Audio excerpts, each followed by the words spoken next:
Well, after an hour and a half of video editing, this thing's locked up on me. I think you're about to get the short story.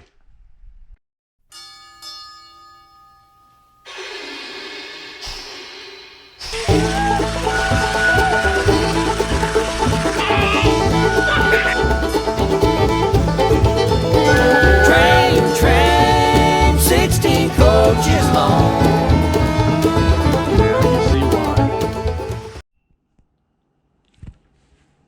Hello, everybody. Well, I had a pretty nice video going there, and after about an hour and a half, it elected to lock up on me. So here's the short story. Here it is in a nutshell. I told you guys I was going to try to fix this track. I was going to go into it and try to get it to work a lot better. So what I wanted to do, first of all, the other video was made not to show you how to do anything with this track. All it was there to show you is that don't be afraid. If you have some areas that are bad on your track, cut into it. Cut into it, go for it. I had video of using my Sawzall and oscillating saw and cutting down through everything. And what I elected to do was I went into this area and I used my saw and I cut the top end of that off. And then what I did was I used some hot soapy water and I soaked it into the track, and then I used ballast to force under there.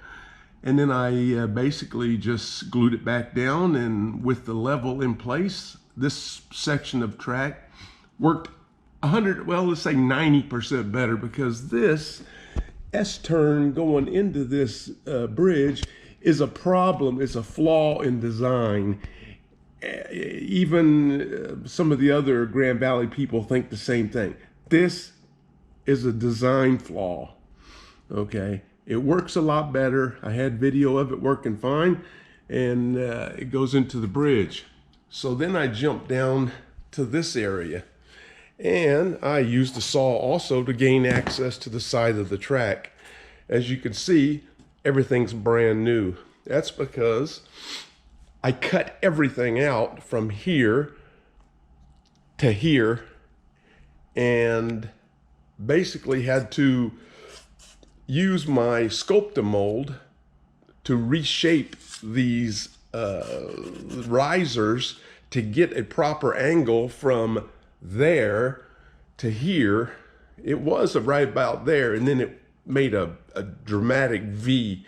What I did was suggested by one of the viewers, said move it about 4 to 6 inches that way. So what I did was I pulled it all the way down to about here. So instead of the point being right about here, it's all the way down here. So it levels off just about here. So this actually worked really good. In all my testing that I did, this worked fine. All new track. What I did learn was this new foam, split the foam. I split the foam and it worked much better. I didn't do that on the other stuff. I just laid it around the corner and it was buckling up on me. So that worked well. But I had to go up into here and fix this track also. And I had to re-glue it down in. And then of course I jumped over and this track was bad. So in between here, all the way to the crossing, I leveled all of that. Well, I got to looking, the straightaway was fine, but I did want that in my track. So I went ahead and purchased a 3-pack of these things like Dan's Grand Valley. I put this thing right in front of here and cut this out, and that was a thrill to get this back in, being the perfect size to go back in. So I had to bring this side up to make an angle to get this track on with the little slip-it things in here. But it went back in and it's fine. This all works beautiful. That all works beautiful over there. I had to redo a section up in this area from here to here. It had that negative NASCAR turn thing going, and I fixed all that. So the other area that I fixed was back here on the back side. One thing is I opened up some bigger holes here. I don't know why you have to have a little hole here. You don't have to have a little hole here. You can have the whole side cut out unless you want to do unless you want to do some drive-through things, which never happened to really actually work or look decent. So it doesn't matter. Really, it's more of getting access to clean the track for me than ever doing a ride through with my train. I never, so anyway, I cut these holes bigger because I had to get to this bottom track. My problem is up in the tunnel, and there's an issue somewhere right here at the end of this tunnel, and I can't get to it very well. But this track leading into it was out of whack. It was a negative NASCAR turn again, and I fixed all of that all the way around as far as I could go there. And the top track seemed to be okay. I mean, it was giving me no issue, so I left it alone. So end result is, after doing all these fixes to the track, and I was very excited that I had everything done and everything was going to be wonderful. Well, I put this bad boy onto the track, and it ran fine, and ran fine for a long time. Then all of a sudden, it didn't want to work no more. There was no derails on any one of the trails. No derails. That area over there is fine. No derails at all. This area here, beautiful. It goes around this curve beautifully and absolutely no issues with anything. This area over here, fine, all trains. All of a sudden, we're going to come to this area right here, coming out of this tunnel again. This area has always been a problem child. I fixed it again. It had some goofy banks and stuff going into it too. And this piece of track, basically, this crossing and this piece of track and the piece of track in there has got to be replaced. Okay? And we're going to talk about that in a minute. This train, in both directions, at all speeds, fine, no problems. We'll give this one check mark. Okay, the orange train. Okay, you can tell I got it boxed back up. Tony's Trains and Things. These guys are actually going to treat me right. And I told you that this train was making some goofy noises. I told him, he says, box it up, it's under warranty. They're gonna take a look at it. So it's boxed up and ready to go.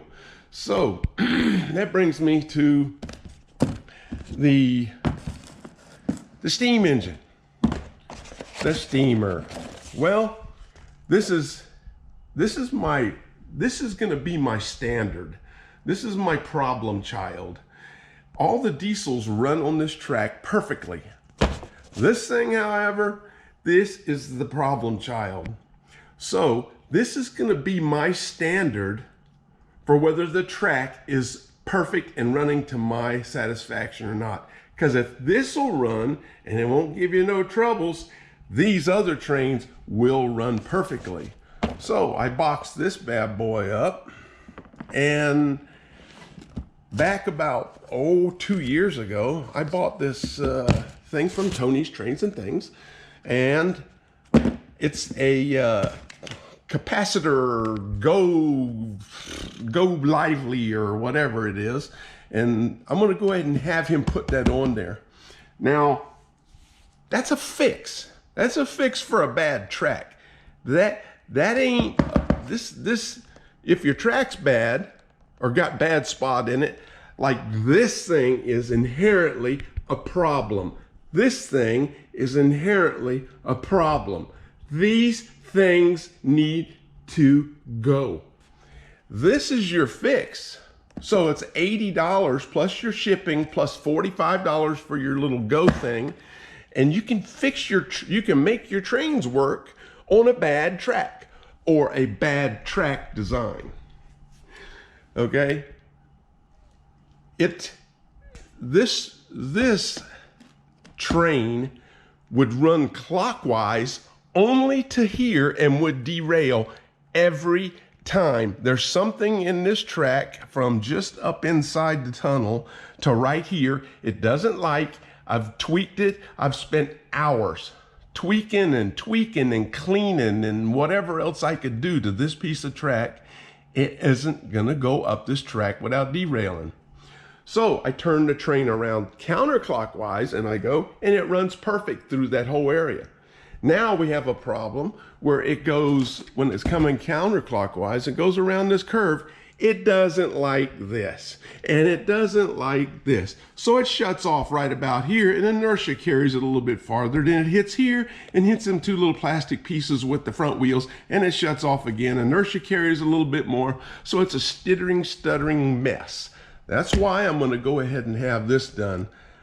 Really, I'm not going to have it done for this track because this track is history. This is going to be put on because I have time while my track is being redone. He's going to go ahead and fix up this because this is going to be my standard bearer for whether the track is working properly the next time it comes up.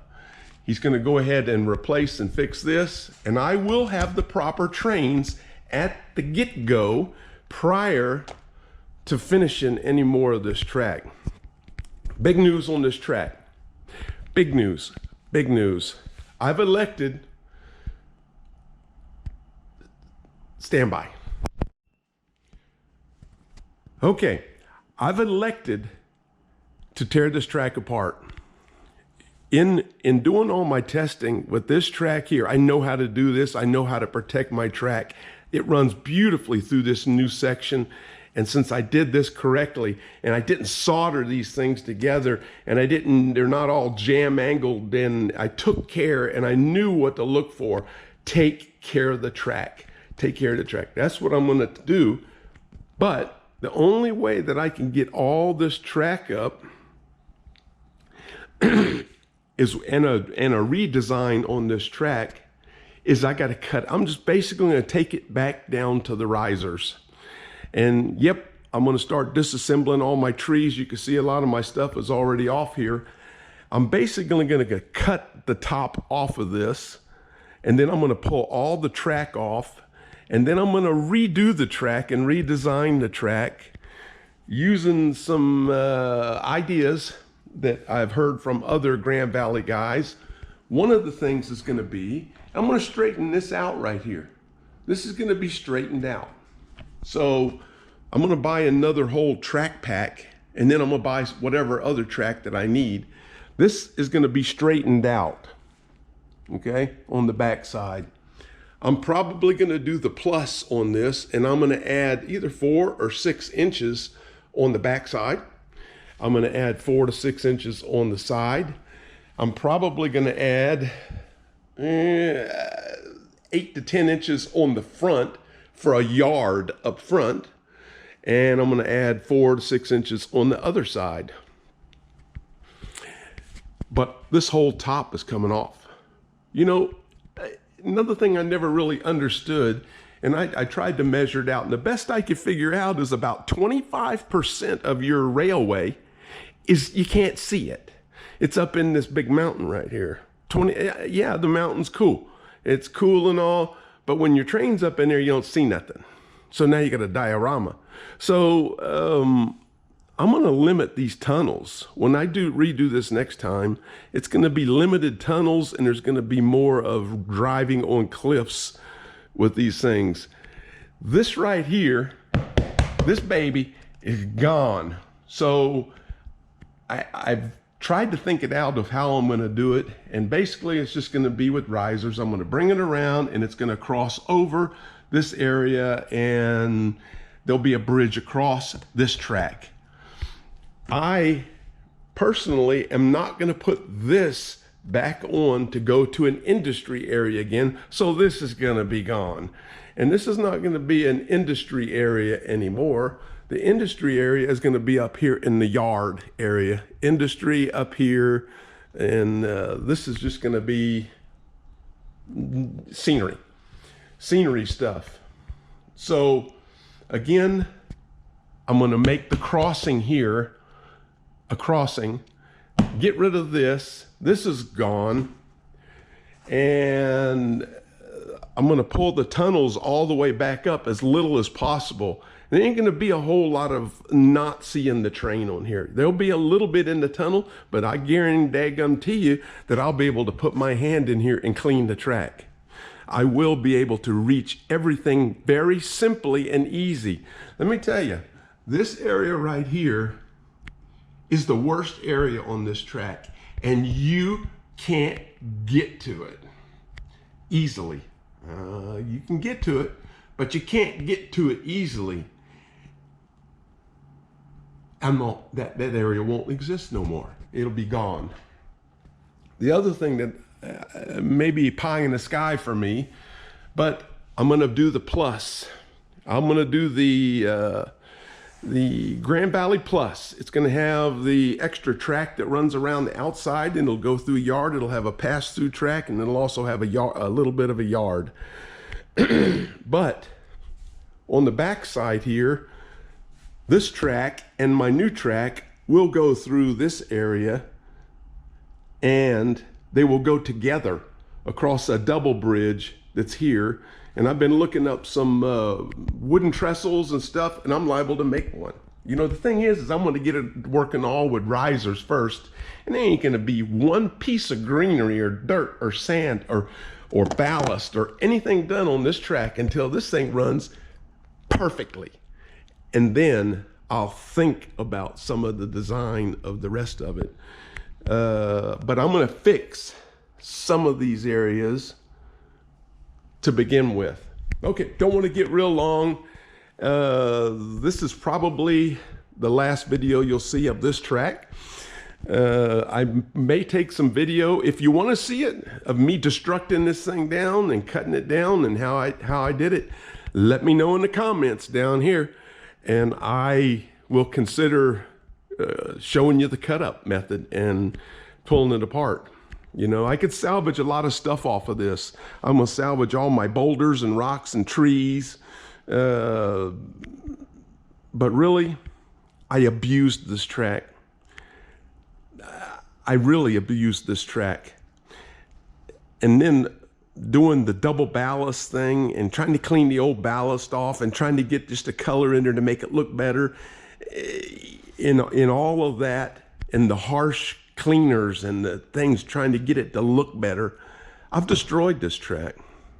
You know, it's got a lot of oxidation on it. I used my big magnifying glass on it, and this track is terrible. It doesn't go a day or so without getting oxidized really bad. So I'm going to go back to square one, and in the next little bit I'm going to do a video on what I would do different, because I think it's important that I put a video out. I made the mistakes. I made these mistakes, but I'm a newbie. I'm supposed to make these mistakes. When I made these mistakes, I don't want you to make these mistakes when you're doing it, or else you're going to be in the same boat that I'm in right now. You don't want to be in this boat right now. You want to be enjoying your train. I have some time, and little man is okay with it. And I don't get to see him as much anymore. And I have some time, and I'm just going to rip into this thing, and you know, I'll see where it goes. I'll let you guys know. In the meantime, have a good day.